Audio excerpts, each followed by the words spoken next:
السلام علیکم دوستو، میں ہوں آزاد علی اور آپ دیکھ رہے ہیں ہمارا YouTube channel news with you. ناظرین، متحدہ عرب امارات اور اسرائیل کے بیچ میں ہونے والے امن معاہدے کے بعد پوری مسلم دنیا کا ری ایکشن آنا شروع ہو گیا اور کچھ دن پہلے ہی سعودی عربیہ نے بھی اپنا رد عمل شروع کر دیا۔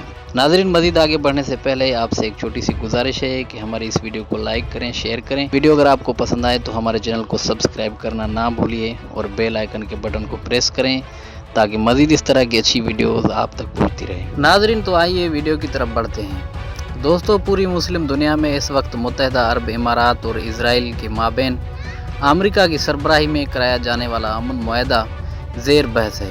دوستو، کسی کے نزدیک یہ مشرقی وسطی میں فروغ امن کا باعث بنے گا، جبکہ ایران اور ترکی سمیت چند ممالک اسے اسرائیل کی توسیع پسندانہ اقدام سے تعبیر کر کے رد کر رہے ہیں۔ ناظرین، وزیر اعظم پاکستان عمران خان نے کہا کہ فلسطینیوں کو حق نہ ملنے تک اسرائیل کو تسلیم نہیں کریں گے۔ اس حوالے سے سبھی کی نظریں سعودی عرب پر تھیں، جو کہ مشرقی وسطی کا ہی نہیں بلکہ امت مسلمہ کا بھی اہم ترین ملک مانا جاتا ہے۔ دوستو، متحدہ عرب امارات اور اسرائیل کے بیچ میں ہونے والے امن معاہدے کے بعد پوری دنیا کے ماہرین کا یہ خیال تھا کہ متحدہ عرب امارات کے بعد سعودی عربیہ بھی اسرائیل کے ساتھ امن معاہدہ کر سکتا ہے، لیکن ناظرین، چیزیں اس کے برعکس ہوئی۔ دوستو، سعودی عرب نے بدھ کے روز کہا کہ وہ اسرائیل کے ساتھ سفارتی تعلقات قائم کرنے میں متحدہ عرب امارات کی پیروی نہیں کرے گا۔ ناظرین، انہوں نے مزید کہا کہ جب تک یہودی ریاست فلسطینیوں کے ساتھ بین الاقوامی سطح پر تسلیم شدہ امن معاہدے پر دستخط نہیں کرتے۔ دوستو، متحدہ عرب امارات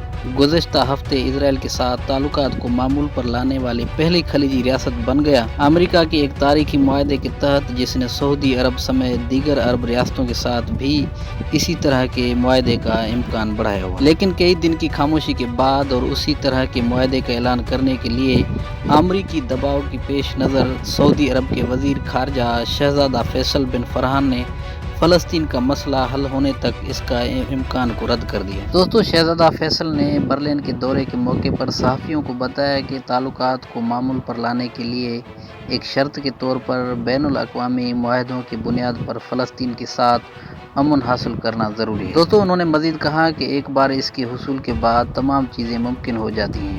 انہوں نے کہا کہ اس معاملے پر سعودی عرب کے سابق موقف کے مطابق تھا۔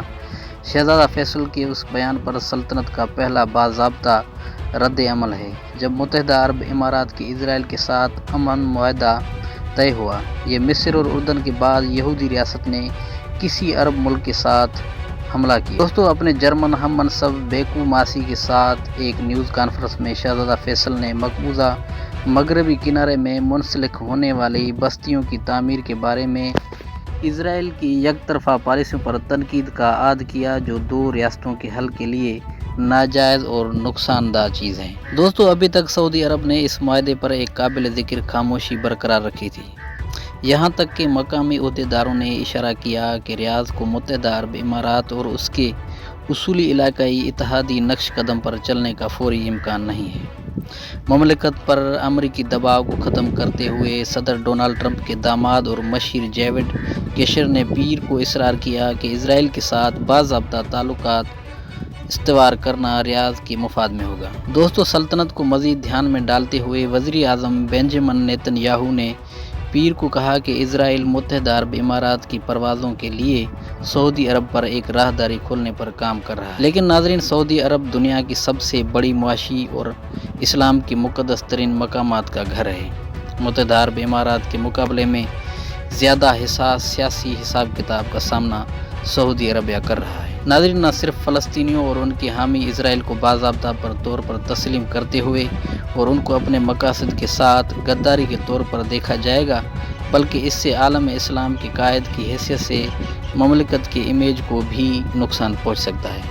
دوستو، بین الاقوامی ماہرین کا کہنا ہے کہ سعودی عربیہ کبھی بھی اسرائیل کے ساتھ امن معاہدہ سائن نہیں کرے گا، کیونکہ سعودی عربیہ اچھی طرح جانتا ہے کہ اگر اس نے اسرائیل کے ساتھ امن معاہدہ طے کر لیا تو اس کے بعد اس کا امیج پوری مسلم دنیا میں خراب ہو سکتا ہے، جس کے نتیجے میں سعودی عربیہ اپنی مسلم امہ کی لیڈرشپ کھو سکتا ہے۔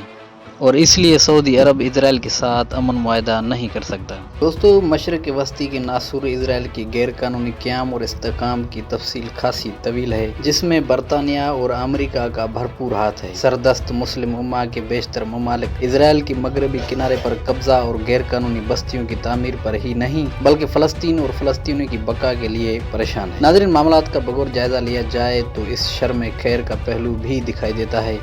پاکستان، ایران، ترکی اور سعودی عرب سمیت بیشتر ممالک کا موقف دکھائی دیتا ہے تو یہ عالم اسلام کے لیے باہمی اتحاد کا نادر موقع ہے۔ دوستو، سب یکسو ہو کر اس معاملے کے بجائے مسئلے کے حل کی بات کریں گے تو معاملات بہتر طور پر کیے جا سکتے ہیں، بلکہ اس میں مسئلہ کشمیر کو بھی شامل کیا جا سکتا ہے۔ ناظرین، اب یہ مسلم امہ کی دانش و لیاقت پر ہے کہ اس سے خیر کیسے برآمد کر سکتے ہیں۔